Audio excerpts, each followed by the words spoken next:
सभी साथियों का स्वागत करता हूं अपने YouTube चैनल सुरेंद्र सिंह बोरा में। सभी बीएड प्रशिक्षित एवं बीएड ब्रिज कोर्स प्रशिक्षित साथियों को भी मैं अपनी तरफ से होली की हार्दिक शुभकामनाएं देता हूं। होली का रंग आपके जीवन में खुशियां लाए और ये रंगों का त्यौहार आपको अनमोल खुशियां इस बार दे। तो यही शुभकामनाओं के साथ मैं आज अपना वीडियो स्टार्ट करता हूं। और साथियों, मैं आप लोगों से निवेदन करता हूं कि जितना हो सके वीडियो में जो भी बात मैं बता रहा हूं उन बातों को समझने का प्रयास करिए और ये बातें कितनी जायज़ हैं, कितनी सही हैं, तो इस बारे में मैं आज बातचीत कर रहा हूं। जैसा कि आपने देखा कि 24 फरवरी को हमारी माननीय हाईकोर्ट नैनीताल में सुनवाई थी और एनसीटी का काउंटर नोटिफिकेशन आया। नोटिफिकेशन के कुछ बिंदुओं पर हमें बदलाव देखने को मिला। तो वो बदलाव पॉइंट वाइज क्या है उसका डिटेल में आपको बताऊंगा। उससे पहले थोड़ा सा हम फोकस कर लेते हैं सेवा नियमावली पर। तो बहुत जल्दी ही मैं वीडियो का जो पीडीएफ अगर निकाल लिया जाता है उस पीडीएफ को ट्रांसलेट कर लूँगा, तो आप लोगों को बताऊंगा कि असल में होने क्या जा रहा है। कुछ चीज़ों की समरी तो मेरे पास है, उस समरी के बारे में बता रहा हूँ कि जो एनसीटी से जो नोटिफिकेशन आया है तो उसमें क्या कहा गया है, किस विषय में कहा गया है। तो साथियों, आज का वीडियो शुरू करते हैं। तो जैसा कि आपको बताना चाहूँगा, एनसीटी की अधिसूचना दिनांक 23 अगस्त 2010 की अधिसूचना दिनांक 29/7/2011 के तहत संशोधित किया गया, जिसमें प्रावधान है कि कम से कम 50% अंकों के साथ स्नातक और बीएड योग्यता जो 1 जनवरी 2012 तक कक्षा 1 से 5 तक नियुक्ति के लिए पात्र होंगे। यानी कि वो बीएड उम्मीदवार जिन्होंने 50% अंकों के साथ बीएड किया है तो वो 1 जनवरी 2012 तक जो है कि कक्षा 1 से 5 तक पढ़ाने के लिए अध्यापक नियुक्ति के लिए पात्र होंगे। तो बशर्ते ऐसे उम्मीदवारों को नियुक्ति के बाद प्रारंभिक शिक्षा में एनसीटी द्वारा मान्यता प्राप्त 6 महीने का विशेष कार्यक्रम से गुजरना होगा।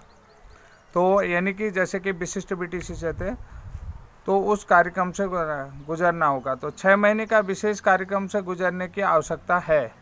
तो वो कह रहे हैं कि जिन्होंने प्रारंभिक शिक्षा में जो है कि 6 महीने एनसीटी से मान्यता प्राप्त 6 महीने का विशेष कार्यक्रम है तो उसे गुजरने की आवश्यकता है। अब सीधा समझ गए, चाहे वो, अब वो कहता है कि चाहे कोई भी हो। तो अब दूसरी बात है, उसमें डीएड वाले भी होंगे, बीएड वाले भी होंगे। राष्ट्रीय शिक्षक शिक्षा परिषद अधिनियम 1993 की धारा 12A के तहत एनसीटी ने एनसीटी के विनियम 2001 के अधिक्रमण में सहायक शिक्षक के रूप में नियुक्त होने वाले उम्मीदवारों के लिए न्यूनतम योग्यता का निर्धारित करने के इरादे से एनसीटी विनियम 2014 तैयार किया गया है।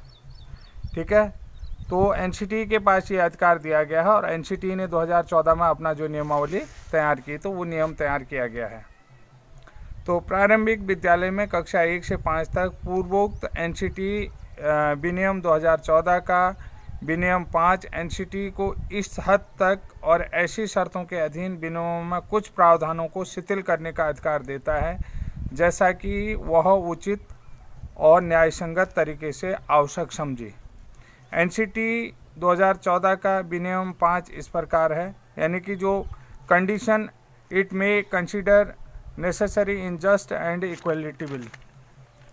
तो आपको मैंने बता दिया है कि एनसीटी के पास ऐसा प्रावधान है कि उन्हें प्राथमिक विद्यालय में अध्यापक नियुक्त करने का भी अधिकार है और इसके अलावा वो जो है नियमों में शिथिलता दे सकती है। अब देखिए, जो पावर ऑफ रिलैक्सेशन है, तो जो हमें एनसीटी से लेटर मिला है उसमें क्या लिखा जाता है। देखिए,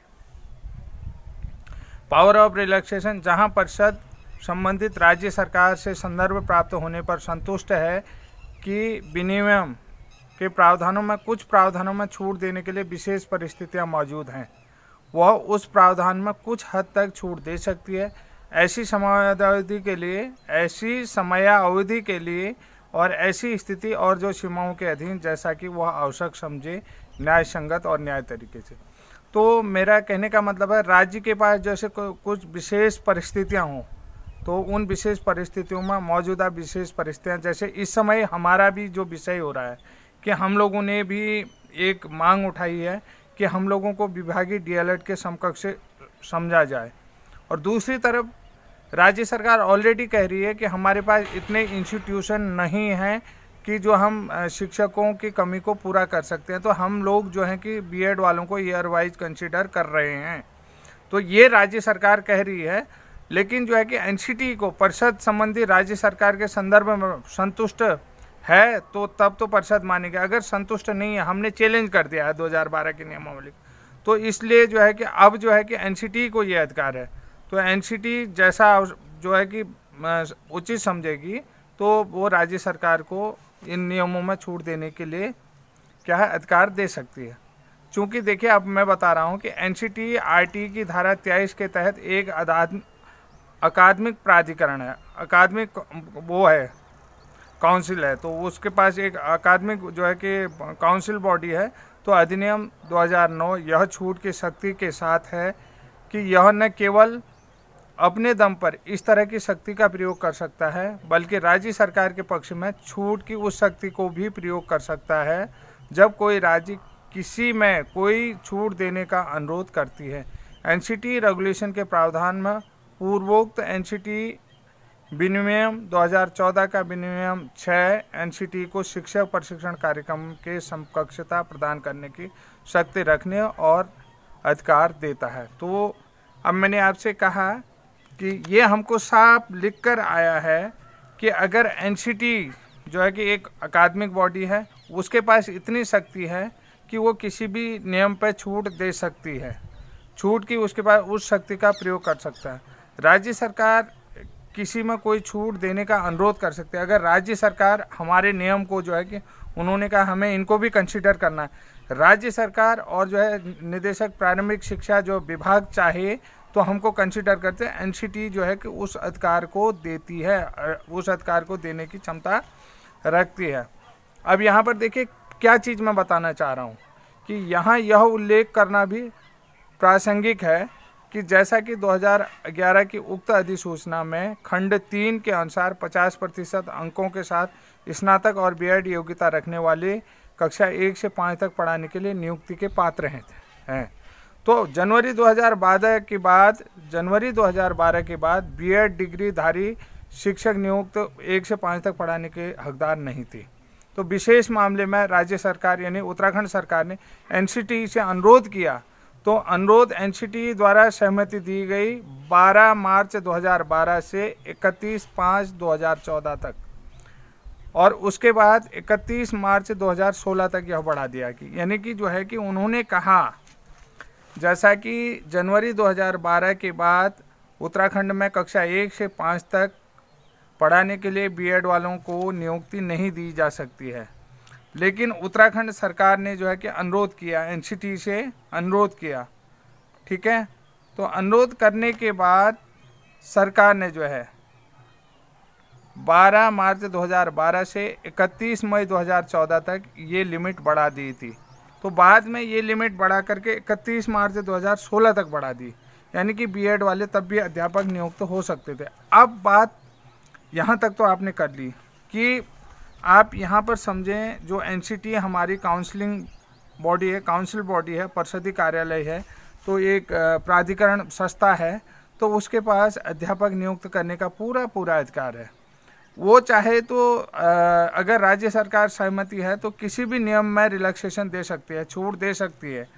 छूट देने का अधिकार जो है आरटी की धारा 23 के अंतर्गत जो है कि अकादमिक प्राधिकरण के पास ये अधिकार है। आरटी की जो धारा 23 है उस अकादमिक प्राधिकरण के पास है, और वो आरटी के 2009 की जो धाराएं हैं उसमें सारे नियम उसने दिए हैं। तो इस तरीके के छूट का प्रावधान है, ये हमें लिख के जो है कि एनसीटी की तरफ से आ चुका है। इसमें अब कोई दो राय नहीं है कि इस नियम को कोई चेंज कर सकता। अब जो मेन बिंदु है, मेन बिंदु क्या है कि जैसे कि जनवरी 2012 की सेवा नियमावली है, तो उसके आगे देखते हैं कि अधिसूचना दिनांक 28/6/2018 के द्वारा 23/8/2010 की मूल अधिसूचना को संशोधित किया गया है। जो 28 अगस्त 2018 की अधिसूचना है, उसने जो है कि 23 अगस्त 2010 की जो मूल अधिसूचना है उसको संशोधित कर दिया है। दिनांक 28 जून 2018 के आगे जो प्रदान करता है कि एक उम्मीदवार जिसने बीएड की योग्यता हासिल कर ली है किसी भी एनसीटी के मान्यता प्राप्त संस्थान से, वो कक्षा 1 से 5 तक पढ़ाने के लिए जो है कि शिक्षक के रूप में नियुक्ति पर विचार एनसीटी करेगी। यानी कि उनको जो है कि फ्री हैंड दे दिया है, तो वो प्राथमिक विद्यालय में जो है शिक्षक बन सकते हैं। कब उन्होंने कब क्या किया, ये चीज़ मैं आपको बताना चाहता हूं कि जो 23 अगस्त 2010 की शिक्षक सेवा नियमावली थी, उसकी मूल अधिसूचना को संशोधित किया गया है 28/6/2018 को एनसीटी की तरफ से। एनसीटी ने कह दिया है कि जिसने बीएड की योग्यता हासिल की है किसी एनसीटी से मान्यता प्राप्त संस्थान से, वो कक्षा 1 से 5 तक शिक्षक के रूप में नियुक्ति पर विचार किया जाएगा। बीएड को एक वैध योग्यता बनाई गई है, यानी कि वैध योग्यता की मान्यता दी गई है। कहाँ पर? कक्षा 1 से 5 तक पढ़ाने के लिए। ये जो है कि हमें एनसीटी के जो वकील हैं कांता राणा की जो सील ऑफ पब्लिक, यानी कि जो उनके एडवोकेट थे कांता राणा जी, उनकी तरफ से ये चीज़ हमें दे दी गई। इस संबंध में जो है कि हमें इनका काउंटर नोटिफिकेशन का जवाब दिया गया है। जैसा कि आपको मैंने पूरी तरीके से बता दिया है, जो मूल अधिसूचना जो है 23/8/2010 की थी, उसे 28/6/2018 में संशोधित करके बीएड वालों को प्राथमिक कक्षा 1 से 5 तक पढ़ाने के लिए अध्यापक नियुक्त करने पर विचार किया जाएगा, और बशर्ते उन्हें 6 महीने के भीतर में अपॉइंटमेंट के बाद 6 महीने के भीतर ब्रिज कोर्स किया जाएगा। अब दूसरी चीज़ आप यहाँ पर देखिए, मैं क्या बताना चाहता हूँ। ब्रिज कोर्स करना होगा, अनिवार्य रूप से करना होगा, तो अनिवार्य रूप से करना होगा। अब जो लोग पहले से हैं, तो आपको मैंने एक चीज़ और बता दिया है कि एनसीटी जो है विशेष परिस्थिति, मौजूदा परिस्थितियों में छूट दे सकती है, ठीक है, विनियमों में, अपने जो प्रावधानों में जो है कि कुछ छूट दे सकती है, ठीक है। अब वो छूट क्या है कि जब राज्य उनसे अनुरोध करेगा, राज्य सरकार में किसी भी कोई प्रकार की छूट देने का अनुरोध अगर उनकी तरफ से होगा, अगर राज्य सरकार हमारी पैरवी करती है, तो एनसीटी को ये अधिकार के ऑलरेडी वो जो है कि हमको शिक्षक के रूप में नियुक्त कर सकती है। तो मैं आप सभी लोगों को ये बताना चाहता हूँ, ये जो है कि 24 फरवरी 2022 को जो एनसीटी का काउंटर नोटिफिकेशन आया, उसमें हमें ये जवाब दिया गया है। आपको जो है कि इसकी तुरंत जो है कि पूरी जानकारी दूंगा कि क्या क्या नियम है, कैसे कैसे नियम है, लेकिन आप तब तक इस नियम को ज़रूर समझें। आपको मैंने बहुत अच्छी तरीके से इन नियमों के बारे में बातचीत कर दी है, और उसके बाद एनसीटी के जो नियम 12A की बात करिए, एनसीटी के नियम 12A यानी कि 1993 की सेवा नियमावली और 2010 की सेवा नियमावली की बात की है, तो थोड़ा सा उस सेवा नियमावली को आप देख लीजिएगा।